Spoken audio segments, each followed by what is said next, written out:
Hi everyone, so this is your short video about how to get Sibelius first. It will be the program that you use the most when submitting all of your theory work and your harmonizations.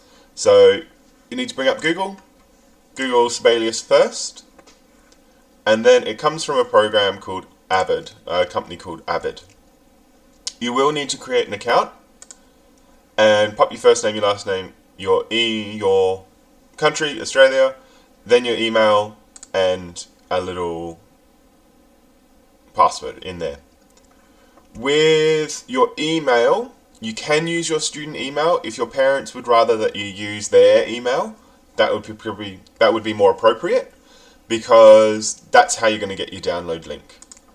So once you've done that, click I'm not a robot and you'll get that link sent out to you. Now I've already had all of this set up for me, so I've got it installed on my computer. When you open up Sibelius though for the first time, it's going to prompt you about which version of Sibelius you want, because it downloads the entire program. For now, you're just going to click continue with Sibelius first, but it's going to say that you need to log into this Avid link. So, oh, look at that, and it brings it up. So here is where you'll need to sign in with the same details that you used to sign up to download Sibelius to start with.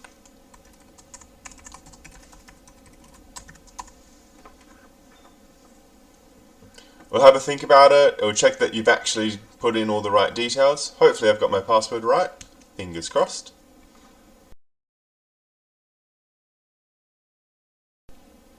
There we go. So I'm all in, ready to go. In your products, you've got Sibelius first, and let's open it up. And so here's Sibelius first. It looks just like normal Sibelius at our school.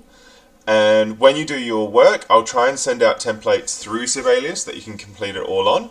So for example, if we're doing transposition, it will have a blank line for the transposed part underneath. For now, we're just going to open up a blank template. So you just do it by double clicking. And then you've got all your toolbars at the top. So my first thing, and the first thing that you'll need to be doing, are harmonizations and melody writing. For that, you'll need different instruments on your score. So you've got add or remove instruments. Let's just do a flute. So you type in flute, bring it up. And on this side is all the instruments that you can have. On this side are all the instruments that are in the score. So we're going to put the flute in and press OK. And there we have it. In terms of adding notes, you need the little keypad up. And you click on the keypad for whatever length note you need. So a crotchet, minim, semi-breve. I'm going to put a crotchet down and I want it on the G line. And so on and so forth. If you want TTs or paired quavers, you put them in and it automatically writes it in for you. And then if I make a mistake, all I do is press delete, or if you need to deselect anything, you press escape multiple times. So if I've got selected that quaver and I press escape, now it's deselected. Have a go, write me a short melody, send it to me through Connect, make sure that you've got that all sorted, ready to go.